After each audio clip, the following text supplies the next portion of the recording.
सल्लल्लाहु अला हबीबी सैयदना मुहम्मदिन व आलिहि वसल्लम।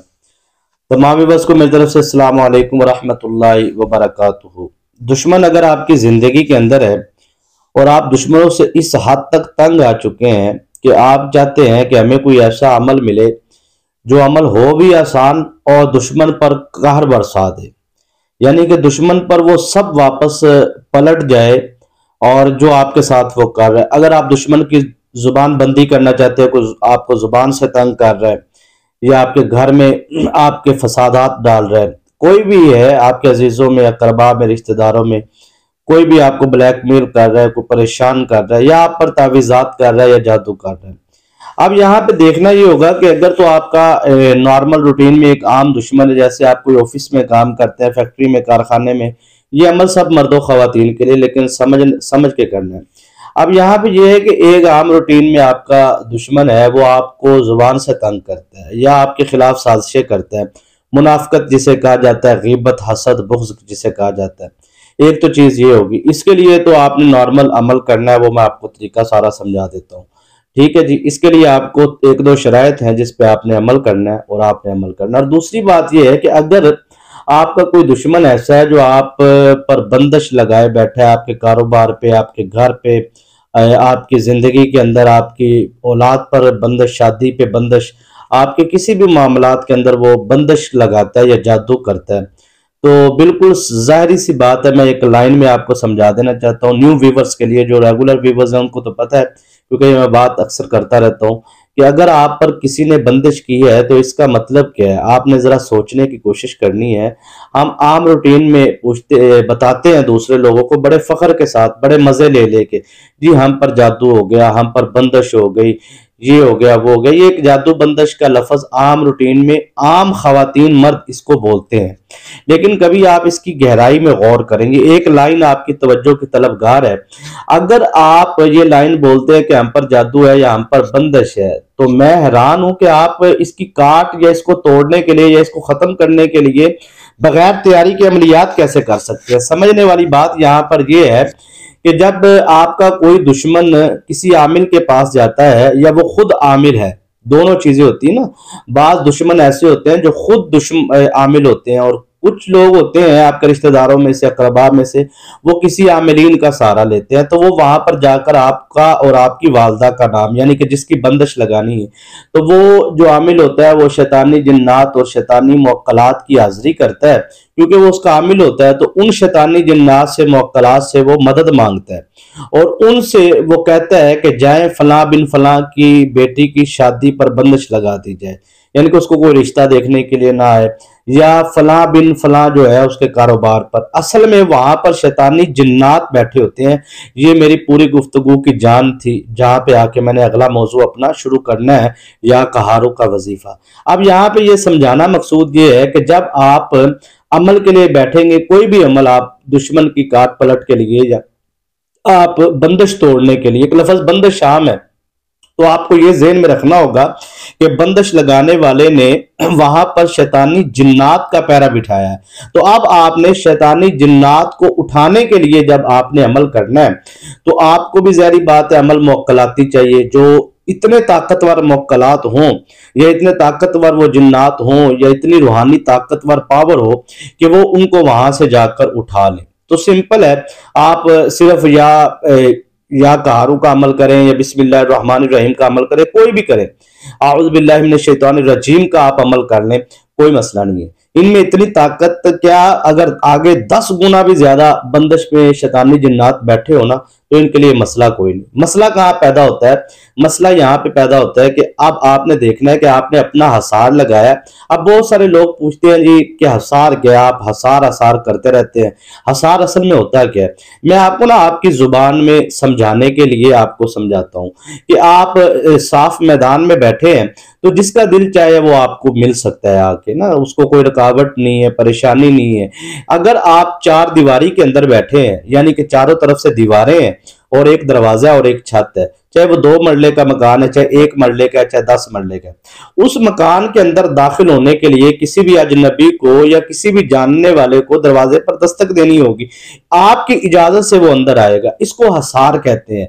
यानी कि जब आप इस तरीके से अपना हसार कर लेते हैं तो आपके इर्द गिर्द, वजूद के इर्द गिर्द आपके रूहानी ताकतें आ जाती हैं और वो रूहानी ताकतें आपके इर्द गिर्द दीवार कर लेती हैं। जैसे नबी पाक साहिबुल उलाग सल्लल्लाहु अलैहि वसल्लम ने फरमाया कि शैतानी जिन्नात और बंदे के दरमियान एक दीवार है, बिस्मिल्लाह अल्लाहुम्मा इन्नी औज़ु बिका मिनल खुबुसी वल खबाइस। ये एक दीवार है जो करोड़ों शैतानी जिन्नात को आप तक नहीं पहुंचने देती। ठीक है जी। अब शैतानी आमिलीन जब इसका अमल करते हैं तो इसको गलाजत में बैठ के करते हैं और उन जिन्नात की हाजिरी करके फिर गलीज काम लेते हैं। ठीक है जी। ये एक टॉपिक अलहदा शुरू हो रहा है, मैं इसको यहीं पे रोकना चाहता हूँ। अब समझने वाली बात यह है कि ये एक दीवार जो आप अपने इर्द गिर्द चारों तरफ करते हैं ना, और आप छत से भी आप महफूज, अपने सर से भी महफूज, अपने चारों तरफ से भी आप महफूज हो गए, नीचे से भी, हर तरफ से। तो इसका मतलब यह है कि जिस शैतानी जिन्नात को आप वहां से उठाने जा रहे हैं, जिसको बंदिश कहा जाता है, जिसको रुकावट कहा जाता है, उन बंदिशी जिन्नात को या मुवक्कलात को, शैतानी को जो आमिलीन ने आप पर किए हैं, आप उनको उठाने जा रहे हैं, तो वो वहां से जब उठेंगे तो सबसे पहले वो आपकी तरफ आएंगे। जब आप हसार में बैठे होंगे ना, तो फिर आपको किसी किस्म का नुकसान नहीं होगा, क्योंकि जो आपके पास रूहानी पावरें थी वो आपने भेज दी हैं उनको उठाने के लिए। अब आपने एक और रूहानी पावर लगानी है अपने इर्द गिर्द जो आपकी हिफाजत करेगी। इसको हसार कहते हैं, क्योंकि बहुत ज्यादा लोग बार बार हसार कह रहे थे कि हमें हसार समझाएं।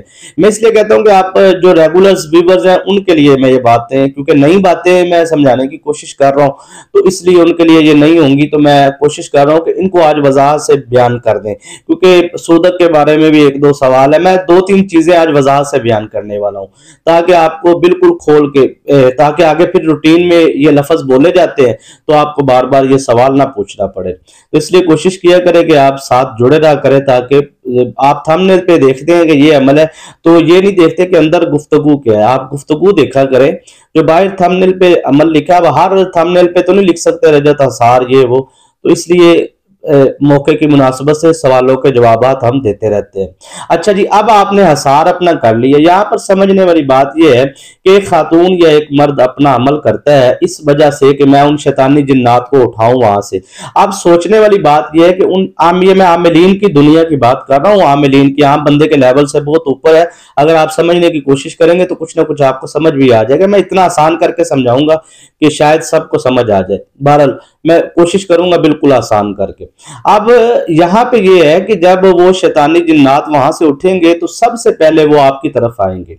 आप आगे से असार में होंगे तो आपके वो करीब नहीं आ सकते, क्योंकि आपके इर्द गिर्द रूहानी पावर होगी तो वो आपको नुकसान नहीं पहुंचा सकेंगे। ठीक है जी। अब उनका एक टाइमिंग होती है कि उस टाइमिंग के अंदर अंदर, यानी कि जो अमल है आपका, उस टाइमिंग को आपने फिक्स किया हुआ है, तो अब उसमें वो क्या करेंगे कि उस टाइमिंग के दौरान वो आपके इर्द गिर्द रहेंगे, क्योंकि आपने अमल की नियत की है 3 दिन। अब उनका 3 दिन का टाइम है। अब वो 3 दिन में आप पर वो कोशिश करेंगे कि आप कहां पे गलती करते हैं। इसलिए मैं कहता हूं ज्यादा दिनों की आप नियत ना किया करें, 7 दिन की, 11 दिन की ना किया करें। कोई भी अमल बस 3 दिन से ऊपर ना जाया करें। अगर आप 7 दिन पे जाते हैं, 11 दिन पे जाते हैं, तो फिर वो आप देख लें, आप गलती ना करें वहां पर। जैसे आप गलती करेंगे फिर वो आप पर हमलावर होंगे और 10 गुना ज्यादा आपको वहां पर रजत का शिकार हो जाएंगे। अब रजत क्या है, ये भी एक अलग टॉपिक है, लेकिन आज इस पे बात नहीं होगी, आज सिर्फ आसार पे होगी। अब सर यहाँ पर यह है कि जैसे ही वो रूहानी ताकतें 3 दिन आपके इर्द गिर्द हिफाजत में रहेंगी और शैतानी ताकतें भी आपके इर्द गिर्द रहेंगी, वो वापस नहीं जा सकती ना, क्योंकि जिसने भेजा है वो है शैतानी आमिल। उसने जारी बात है अपना आसार लगाया है, और जब उसने शैतानी जिन्नात को भेजा है बंदिश पे, रुकावट पे, जादू पे, आपके घर पर या आपकी बच्चियों की शादी पे बंदिश लगाने के लिए, या आपके घर में आपके औलाद को नाफरमान करने के लिए, मियाँ बीवी में लड़ाई डालने के लिए, या घर में फसाद खड़ा करने के लिए, समझ आ रही ना बात की, या कारोबार को जीरो करने के लिए, तो अब वो वहां वापस नहीं जा सकते, क्योंकि उसने जो शैतानी जिन्नात को भेजा है उसके ऊपर भी एक उसने पैरा लगाया है। ठीक है ना, ये 3-3 पैरे होते हैं, पहला भेजने, फिर एक उसके ऊपर पैरा लगा जिसको आसार कहते हैं, फिर दूसरा, फिर और तीसरा आसार उसके ऊपर लगा देते हैं, यानी कि ये निकल ना पाए, ये यहां पर ही रहे। तो अब होता यह है कि वो वहां से निकल तो सकते नहीं, क्योंकि 3 दिन का आपने उनको टाइम खुद दिया है कि मैं 3 दिन कि अमल की नियत करता हूँ या अमल की नियत करती हूँ, तो अब आपको पता नहीं आप नियत करते हैं कि नहीं करते, लेकिन नियत तो करनी पड़ती है। तो अगर आप नहीं करते तो आप तो 110% रजत का शिकार फिर होते जाएंगे ना। आपको तो नियत करनी पड़ेगी पहले अमल की कि मैंने इतने दिन करना है। अब आप दरमियान में छोड़ते हैं तो फिर वो शैतानी मौकलात जिन्नात जो उनसे है, वो सबसे पहले फोकस उनका आप पे ही है। ठीक है जी। तो जो अमल कर रहा है, यानी कि कहने का मतलब है जो वजीफा कर रहा है उनको उठाने के लिए, ठीक है जी। मैं आपको इसलिए बता रहा हूँ कि ये या कहारू की ताकत मैं पहले बहुत बयान कर चुका हूँ कि या कहारू के मातहत जो अल्लाह की रहमत के 4 फरिश्ते हैं, मातहत 4 सरदार मुवक्कलात है, 70 उनके मातहत मुवक्कलात है, फिर सरदारा ने जिन्नात 70 है और मातहत 70 हजार जिन्नात है, और उनके नीचे भी एक फौज है। ये इतनी या कहारू की पावर तो है, ठीक है। ये करोड़ों अरबों खरबों शैतानी जिन्नात भी हों तो इनके सामने कुछ भी नहीं है, ठीक है। और 10 गुना तादाद के अंदर पलट पलट कर भी वापस आए तो या कारू की मुवक्कलात और जिन्नात में इतनी ताकत है कि वो उनका मुकाबला क्या, उनको बिल्कुल पीछे हटा सकते हैं, बल्कि खत्म कर सकते हैं, वापस भेज सकते हैं। बहुत सारे मामलात है। ये तो आमिल के ऊपर होता है ना, उसने करना क्या है उनके साथ। अब यहाँ पे ये अमल मतलब छोटे लेवल का नहीं है, ये इसलिए मैं आपको आसार पे समझाने जा रहा हूँ क्योंकि आप या जब्बारू या कारू के और दीगर आप वजाइफ बहुत सारे सूरह लाहब के, सूरह फील के, ये ताकतवर जलाली अमलियात में से होते हैं। तो जब हम ये अमल यूट्यूब से सुनते हैं और करते हैं, लेकिन हमें पता नहीं होता कि आप हमें मतलब इसके ऊपर तवज्जो क्या देनी है, वो मैं आपकी तवज्जो दिलाने के लिए ये आज की गुफ्तगू कर रहा हूं। जब आप 3 दिन के अंदर कोई गलती नहीं करेंगे तो फिर तो ठीक है, जैसे ही आप कोई गलती करेंगे तो वो आपके वजूद के अंदर, आपके इर्द गिर्द, आपके घर में वो दाखिल हो जाएंगे। ठीक है, जैसे असार टूटेगा या गलती, या असार कैसे टूटता है, या पलीती में टूटता है, अमल आप पलीती में करें तब टूटता है। ठीक है, या आप बीफ खा लें, ठीक है जी, उससे असार टूट जाता है। कच्चा प्याज, लहसुन, अदरक वगैरह आप खा लें, इससे असार टूट जाता है, यानी कि आपका जो अमल है वो टूट जाता है। ये अमल की शरायत होती है ना। तो अब ये है कि आपने इन चीजों से परहेज करना होता है। सूदक जोन सा है, ये अगर आप सूदक कर लें तो इससे आपका जोन सा अमल टूट जाता है। यानी कि सूदक से मुराद है कि कोई फौतगी वाला घर है तो आप वहां चले जाएं, या फिर कोई किसी के घर बच्चा पैदा हुआ है तो आप वहां पर जो उसका टाइमिंग होती है वो आपने उतने दिन परहेज करना होता है। तो ये इससे सूदक, इसे आम रूटीन में सूदक, अब सूदक पे वजात करूंगा ना तो बहुत ज्यादा लंबी बात हो जाएगी। इशारतन मैंने आपको कह दिया। हाँ, अगर आपका सूदक टूट जाता है, अमल सूदक की वजह से अमल आपका टूट जाता है, सॉरी, तो यानी कि आप चले जाते हैं गलती से या मजबूरी से आपको जाना पड़ता है, तो उसका तरीका ये है कि आप वापसी आकर 7 बेरी के पत्ते लेकर, हर बेरी के पत्ते पर बिस्मिल्लाहिर्रहमानिर्रहीम पढ़कर आप वो बेरी के पत्ते पानी में डाल के आप गुस्ल कर लें। क्योंकि जब आप सूदक में जाएंगे, वजाइफ की दुनिया के अंदर अमलियात का कानून है कि कोई आमिल जब रूहानी अमल सूदक में जाता है, यानी कि फोतगी वाले घर या जहाँ बच्चा पैदा हुआ है वहां पर जब तक खातून पाक नहीं हो जाती तब तक उसका सूदक रहता है। ठीक है जी। तो अब वहां पर अगर वो चला जाता है तो उससे ये होता है कि उसके वजूद के साथ जो पानी टच होता है ना, जब वो वजू करता है, नहाता है जितने दिन भी, तो उसका ये होता है कि फिर उसके जिस्म से पानी जो टच होकर नाली में जाता है बाहर, ठीक है जी, गंदगी में, तो वहां से उसको वसूल करते हैं शैतानी जिन्नात, शैतानी मुवक्कलात, ये उनकी खुराक होती है। तो जैसे ही वो पानी आपका यूज करते हैं वो शैतानी जिन्नात मुवक्कलात, तो फिर उनको ताकत मिल जाती है और आपके जिस्म के अंदर दाखिल होने के लिए उनको आसानी का रास्ता मिल जाता है। इसलिए सूदक से वो मतलब आमिलीन अमलियात की दुनिया के अंदर ये है कि अगर आप बेरी के पत्ते डालकर नहा लेते हैं बिस्मिल्लाहिर्रहमानिर्रहीम पढ़ के, तो वो पानी जो सा है वो पी नहीं सकेंगे। उस पानी, वो चाहे नपाकी में भी पानी चला जाएगा, पलीती में भी, तो वो पानी से बेरी के पत्तों की वजह से वो, ये जन्नती दरख्त के पत्ते हैं तो ये उनसे मतलब दूर भागते हैं। तो कोशिश किया करें कि आप महीने में एक दफा या 15 दिन में एक दफा खुद भी, बच्चों को भी बेरी के पत्तों से आप नहाया करें। ठीक है, अगर आप अमलियात की दुनिया के अंदर है तो ये कोई हलवा नहीं है कि जो खाया आपका दिल है जी, आपका कोई दुश्मन है जी तो आप बैठ गए हैं जी, दुश्मन को मैं ये कर दूंगा, दुश्मन को वो कर दूंगा, 3 दिन के अंदर अंदर, और वजीफा किया, इधर से सुना उधर से किया। तमाशा देखने वालों, तमाशा खुद ना बन जाना, संभल के बैठना यारो, तजल्ला देखने वालों। अगर आप इस इंतजार में कि आपके दुश्मन के साथ क्या होने वाला, उसके साथ तो कुछ भी नहीं होता, लेकिन आपके साथ जो उनसे 110% रजत आ जाती है, फिर आपको मुश्किलात का, मुसीबतों का, आजमाइशों का सामना करना पड़ता है। फिर आप कहते हैं ये हम वजाइफ करते हैं तो हमारे 10 काम और बिगड़ जाते हैं, जैसे जैसे वजीफा करते हैं घर में लड़ाइयाँ, फसादात। आप बात को कंप्लीट करते हैं। ठीक है जी। वो 3 दिन तक आपने अमल की नीयत की या 7 दिन की या 11 दिन, वो आप 7 दिन तक आपके इर्द गिर्द रहेंगे। सबसे पहले उनकी कोशिश होगी आपको टारगेट करने की। अगर आप अपना मुकम्मल कामयाबी से कामयाब हो जाते हैं तो फिर आपकी तरफ से वो लौटेंगे आपके बच्चों की तरफ, नाबालिग बच्चे अगर घर में मौजूद हैं। तो अगर वो नाबालिग घर से बाहर हैं, हॉस्टल में है या कहीं और दूसरी जगह पढ़ने गए हैं, बालिग है या नाबालिग है, पहले आपकी औलाद की तरफ जाएंगे जिसने आपके बदन से जन्म लिया है। फिर उसके बाद आपके शोहर से, मतलब अगर शोहर करता है तो बीवी से, बीवी करता है तो शोहर से, फिर इनकी तरफ आएंगे। फिर इस तरह जन्म लेती हैं घर में फसादात, लड़ाइयाँ, कारोबार जीरो, फिर वो आपके कारोबार की तरफ जाएंगे। इसलिए कहा जाता है कि जब भी आप अमलियात की दुनिया में आए तो सबसे पहले आप अपना आसार इतनी मजबूती से लगाएं कि आपका और आपके बच्चों का, आपके औलाद का, आपके खानदान का आपको हिफाजती आसार के जरिए हिफाजत मिले। अमलियात की दुनिया के अंदर बहुत से अमाल ऐसे हैं जो इंतहाई आला दर्जे के पावरफुल अमाल है। यानी कि ये या कहारू का ये अमल जो सा है इतना पावरफुल है जिसकी आप सोच भी नहीं सकते। ये इस तरह कह लीजिए कि आमिलीन जो अमलियात की दुनिया में जो बादशाह माने जाते हैं ना, जो हर वक्त अमलियात की दुनिया के अंदर रहते हैं, अगर उनसे भी इसकी गलती एक हो जाए ना इसको करने के दौरान, तो उनका सारा निजाम उलट पुलट हो जाता है। तो जाहिर बात है आप दुश्मन के बारे में इतना हाई लेवल का अमल करने जा रहे हैं, आगे से पता नहीं उसने ये किस लेवल का आप पे जादू किया है या किस लेवल का उसने आपके साथ हिसाब किताब किया है। तो डरने की जरूरत नहीं है, हिफाजत की जरूरत है, आपको समझने की जरूरत है, तरबियत की जरूरत है, कुछ भी नहीं। मतलब देखिए अब तक आप जितने, ये सिर्फ या कहारू के लिए मैंने ये गुफ्तगू की है, सिर्फ या कहारू के लिए नहीं है।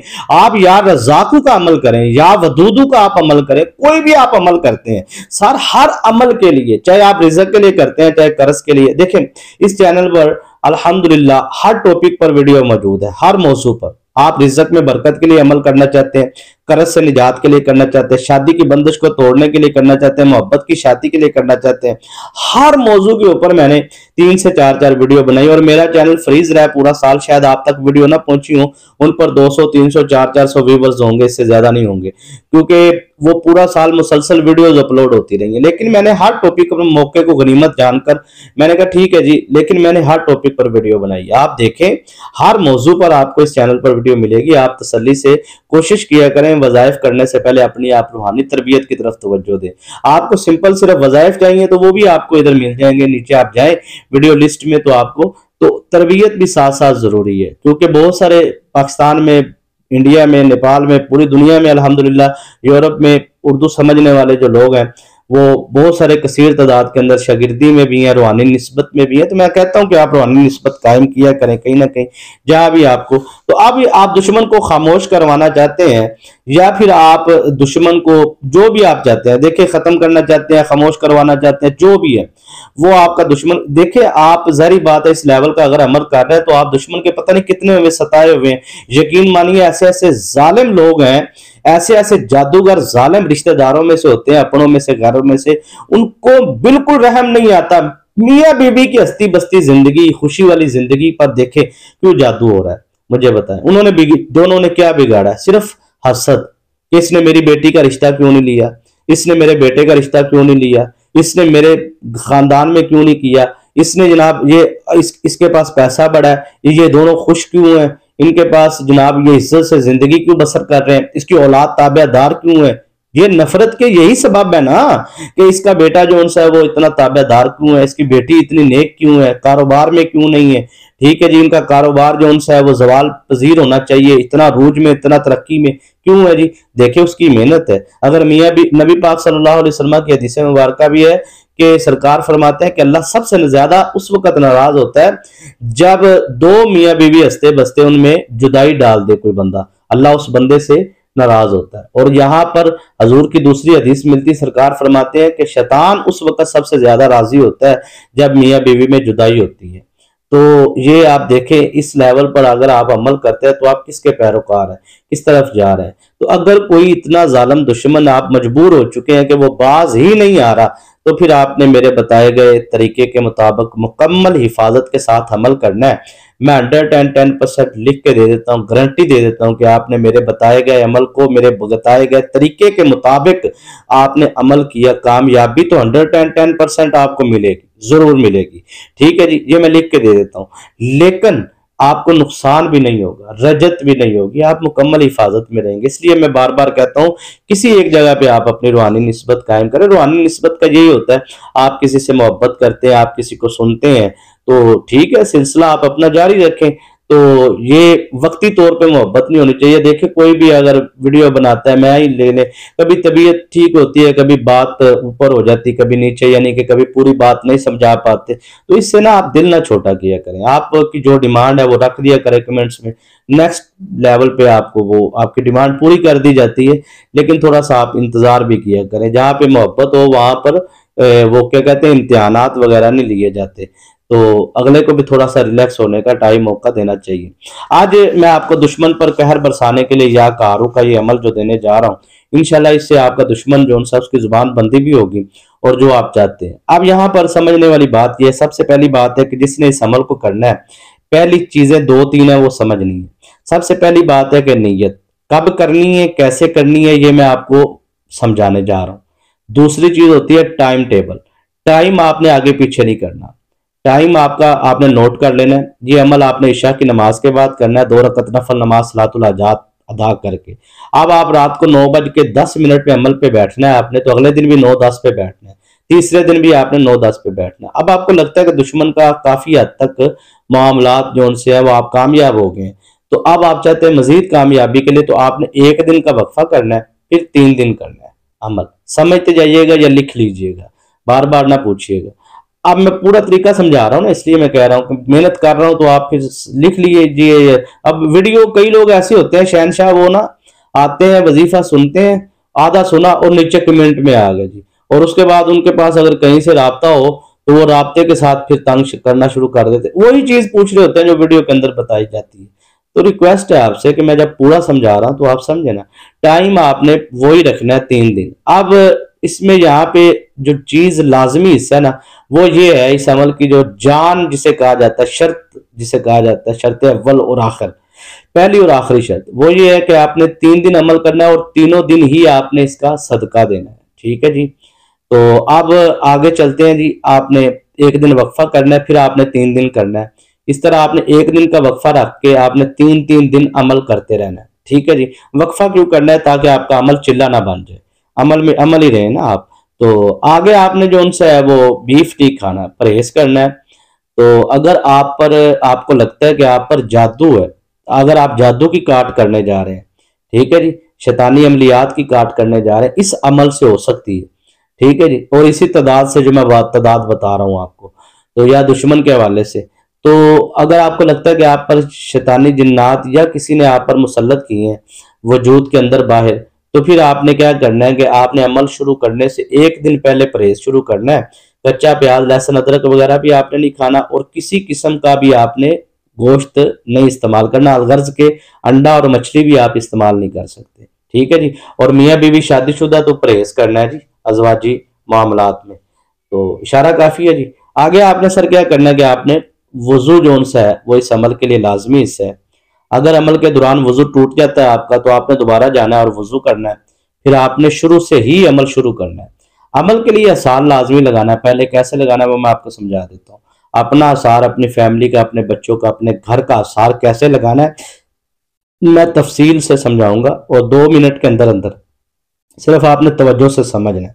ठीक है जी। टाइमिंग का भी ख्याल रखना है और सूदक का भी परहेज करना है। इस अमल के लिए जो शराइत जरूरी थी वो मैंने आपको बता दी।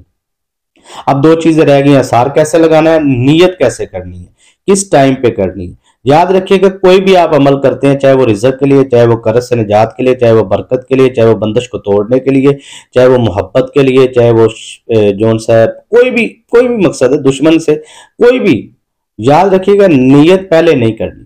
नीयत आपने कब करनी है ये आपने तरीका समझना है। सबसे पहले आपने अपना आसार करना है। हसार करना है तो नीयत करके करना है। नीयत आपने इतनी आवाज में करनी कि आपके कानों तक आवाज आए और मौकलात को खबर हो, वो आपका हसार करे। अब आपने ये नियत करनी है कि मैं अपना, अपनी फैमिली का, अपने बच्चों का, अपने घर का, अपनी फैक्ट्री का, अपने कारखाने का, अपना फला फला बच्चे का, फला शोहर का, इस तरह मतलब आप जो सा फला बिन फला शोहर से फला बिन फला, या शोहर अपनी बीवी का तो फला बिन ते फला का मैं जो सा आसार करता हूँ या आसार करती हूँ। अब आपने ये नियत करके आपने कहना है कि मैं तमाम शैतानी मौकलात से, जिन्नात से, शैतानी ताकतों से जो उनसे और दीगर जादू और सेब साया सहार फातबलियात जितने भी मामलात हैं सबसे मैं हिफाजती इसार करती हूँ। ठीक है जी। अब आपने यह हिफाजती इसार करता हूँ तो ये आप वैसे भी आसार आम रूटीन में लगाते रहा करें, बच्चों को लगा के भेजा करें। तो सिंपल है जी, आपने इस अमल के लिए जो आसार लगाना है वो है जी 21 टाइम दुरूद इब्राहिम, 21 मरतबा। 21 मरतबा दुरूद इब्राहिम जब आपने मुकम्मल पढ़ लेना है तो आपने दाएं हाथ की शहादत वाली उंगली को यूं सामने लेके आना है। इस तरह आपने दम करके अपने ऊपर आपने अपना नाम लेना और अपनी वालदा का और कहना मैं अपना आसार करती हूँ या करता हूँ। इस तरह पूरा हाथ घुमा के यहाँ तक वापस लेके आना, ये आपका आसार हो गया। उसके बाद आपने फिर अब 21 मरतबा दुरूद इब्राहिम बार बार नहीं पढ़ना, सिर्फ एक ही मरतबा पढ़ना है, 21 मरतबा दुरूद इब्राहिम। और आसार आप 50 लोगों का लगा सकते हैं एक दफा पढ़ के। अब दुनिया के किसी कोने में भी आपका शोहर रहता है, कोई मसला नहीं है। आप अपने शोहर का आसार लगाने के लिए शोहर का नाम और शोहर की वालदा का नाम लेके कहें कि मैं उसका आसार करती हूँ, या आसार मतलब तमाम मुसीबतों आजमाइशों परेशानियों जो भी आप अल्फाज अदा करना चाहते करके आप कहें मैं आप उसका आसार करती हूँ। शोहर का शोहर की वालदा का नाम लेकर और उसकी तस्वीर आपने अपने आंखों के आगे लेके आनी है। नहीं आ रही, तस्वुर नहीं बांधा जा रहा तो उसकी मोबाइल पे तस्वीर सामने रखने, कोई इशू नहीं।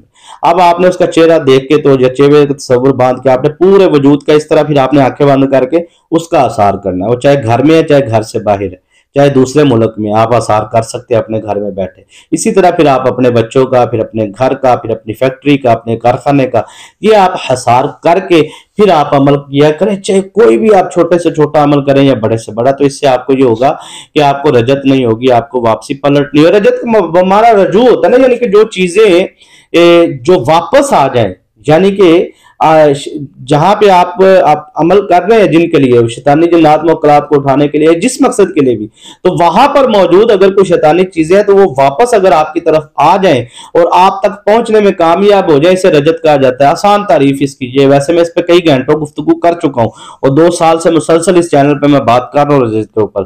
तो दूसरा चैनल है हमारा रूहानी वज़ाइफ हमदमी, उस पर रिज़्क़ के वज़ाइफ अपलोड किए जाते हैं, तो वहां पर भी मैं मुसलसल यानी कि 2 साल से अल्हम्दुलिल्लाह। तो ये मेहनत है, आप लोगों का शुक्रिया है, आप सुनते हैं, आपका बहुत शुक्रिया जी। अल्लाह आपको सलामत रखे। आगे आपने सर क्या करना है, बस सारा आपने कर लिया है। अब आपने नियत नहीं करनी कि मैं इसको किस मकसद के लिए करने जा रहा हूँ या किस हाजत के लिए, ताकि शैतानी मुकरात को खबर ना हो, क्योंकि उनके पास गैब का इल्म तो होता नहीं, वो चीजें चोरी करते हैं। यानी कि जैसे मतलब शैतानी मुकलात को खबर होगी है ये तो इस मकसद में बैठ रहा है, यानी कि हमें उठाने के लिए बैठ रहा है तो या बैठ रही है, तो वो फिर अपना काम शुरू कर देंगे। उनको पता ही नहीं चलना चाहिए कि आप किस मकसद के लिए, क्योंकि उनके पास गैब का इल्म नहीं होता। ये ज़हन में बिठा लें, उनको जब आपकी बात मुंह से निकलेगी तो उनको पता चलेगा। अब आपने सर क्या करना है कि आपने अमल के लिए बैठ जाना है और आपने जो है सूरह असर पढ़नी है। ठीक है, ये कुरान पाक का ना आखिरी सिपारा, उसमें एक छोटी सी सूरह मुबारक है, वल अस्र इन्नल इंसान लफी खुस्र इल्लल्लज़ीना आमनु व अमिलुस सालिहाति व तवासौ बिल हक़्क़ि व तवासौ बिस सब्र। बस इतनी सी सूरह मुबारक है। ये सूरह असर जोन सी है, ये आपने 70 मरतबा पढ़नी है। ठीक है, तादाद का खास ख्याल रखना है। औज़ु बिल्लाह बिस्मिल्लाह दुरूद शरीफ आपने कुछ भी नहीं पढ़ना, सिर्फ आपने सूरह असर पढ़नी है 70 मरतबा। उसके बाद आपने जोन सा है पढ़ना है या कहारू 1 मरतबा, या कहारू 2 मरतबा। इस तरह आपने सर या कहारू 70 मरतबा पढ़ना है। ठीक है जी, समझते जाइएगा।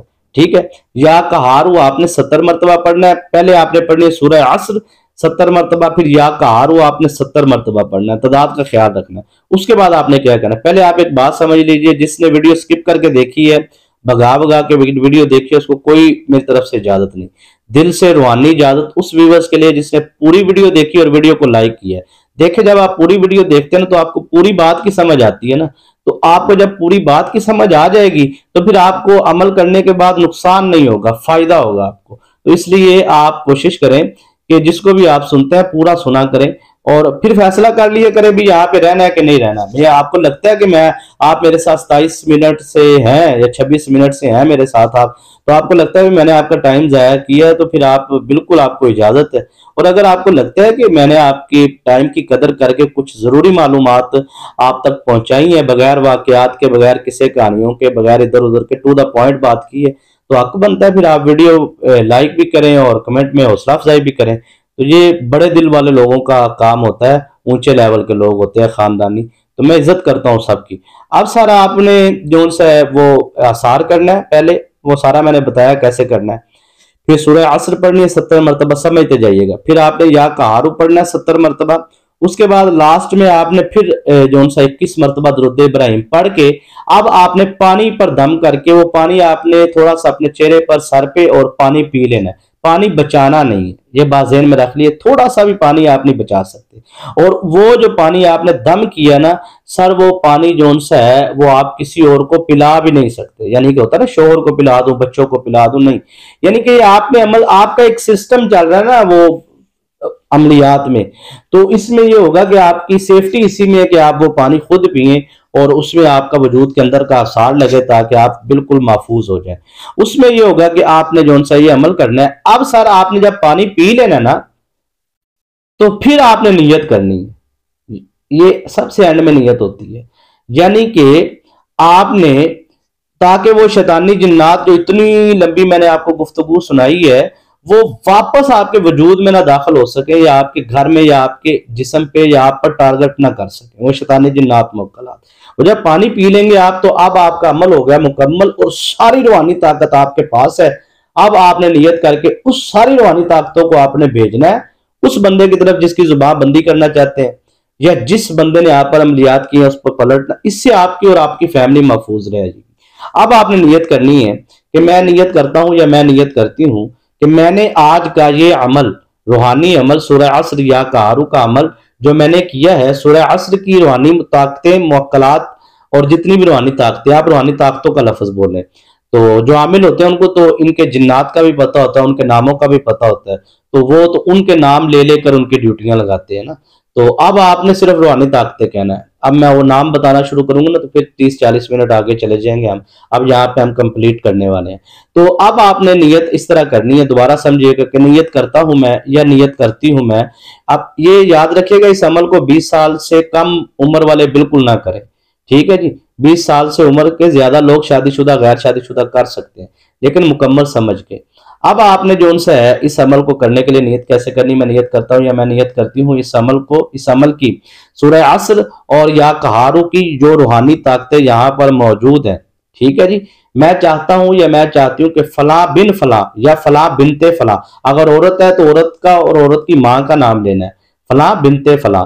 और अगर मर्द है तो मर्द और मर्द की वालदा का नाम। और यहाँ पर एक चीज और ऐड कर दो, अगर आपको दुश्मन के नाम का नहीं मालूम तो फिर आपने कहना कि जो भी मेरा दुश्मन है, जिसने मुझ पर जादू किया, करवाया, या जो भी मेरे खिलाफ साजिशें कर रहा है, वो जहां पे भी दुनिया के किसी कोने में भी है, मैं चाहता हूं या मैं चाहती हूं फला बिन फला या फला बिनते फला, या फिर जो भी है मेरा दुश्मन, मैं चाहता हूं या मैं चाहती हूं कि उनकी जाके फौरन जुबाबंदी की जाए, या उनके साथ ये मामला जो भी आप करना चाहते हैं वो आप उन रूहानी ताकतों से, जायज आराम काम नहीं आपने लेना, जायज काम लेना है, ठीक है। वो कहते हैं ना कुछ देना है तो कुछ लेना है। अगर आप रूहानी ताकतों से कुछ काम ले रहे हैं तो आपको कुछ देना भी होगा इनको, ठीक है ना। और अब अमल समझते हैं, अब आपने इनको इजाजत भी देनी है। ये ना सबसे बड़ी रजत का शिकार अब तब होते हैं जब हम अमल कर लेते हैं, यानी कि या रज़ाक़ु का या करीमू का बतौर वजीफा, तो फिर हम उनको, उनके जो मुवक्कलाती ताकत होती है उनको इजाजत नहीं देते, वो फिर आपके इर्द गिर्द वो आपका ना फिर शैतानी रूहानी ताकत, ये फिर इर्द गिर्द आप रजत में रहते हैं। तो इसका एक तरीका कार है, मेहमान को बुलाना कैसे और मेहमान को रिसीव कैसे करना और सी ऑफ कैसे करना है। अब यहाँ पे सर ये है कि जैसे ही आपने अपनी नियत करके उनको इजाजत दे दी, देने के बाद आपने आखिरी अल्फाज ये बोलने हैं कि जो रूहानी ताकतें यहाँ पर मौजूद है, इस काम के बाद उनको इजाजत है जाने की, ठीक है। ये लफ्ज आपने बोल देने हैं ताकि जैसे ही आपका जो काम होगा वो चले जाएंगे। जो हसार की रूहानी ताकतें होंगी वो आपके साथ रहेंगी, वो तब तक आपके साथ रहेंगी जब तक आप कोई गलती नहीं करते। जो आपको शरायत बताई है उन शरायत में से जैसे ही आपको गलती करेंगे तो समझ जाए आपका आसार टूट गया। तो आपने इस तरीके से अमल करना है, इंशाल्लाह 110% आपको कामयाबी होगी। अगर आपके कारोबार पे बंदिश लगी हुई है तो कारोबार की बंदिश को तोड़ने के लिए आप इस अमल को कर सकते हैं। शादी की बंदिश लगी हुई है, शादी की बंदिश को तोड़ने के लिए आप अमल कर सकते हैं। रिज़्क़ हलाल में वुसअत के लिए, बरकत के लिए, कर्ज के से निजात के लिए आप इस अमल को कर सकते हैं, ठीक है। एक अमल को कई हजार मकासद के लिए कर सकते हैं, लेकिन अमल करने का तरीका आना चाहिए, ठीक है। ये अमल जो आपको मैंने अब बताया सूरह अस्र का और या कहारू का, ये अमल, ये अगर गरीब है, तंगदस्त है, फक्र फाका की कोई जिंदगी बसर कर रहा है तो दस्ते गैब से मदद चाहता है तो वो ये अमल करे, इंशाअल्लाह अल्लाह पाक उसकी दस्ते गैब से मदद फरमाएंगे। और खास तौर पर अगर कोई दुश्मनों का सताया हुआ बंदा है तो या जादूगरों का, तो वो इस अमल को करे। और वो भी इस अमल को कर सकते हैं जिनके वजूद के अंदर शैतानी जिन्नात मौजूद है या शैतानी मुअक्कलात। यकीन मानिए पहला कतरा पानी का अंदर जाएगा ना, पता चल जाएगा। लेकिन यहाँ पर अगर किसी ने शैतानी जिन्नात के लिए करना है तो उसके लिए रूहानी निस्बत का होना जरूरी है। यह आप कहीं ना कहीं जरूर कायम किया करें। दुआ में याद रखिए, वीडियो को लाइक कमेंट करते रहा करें। शुक्रिया, इजाजत दीजिए। अस्सलाम वालेकुम रहमतुल्लाह।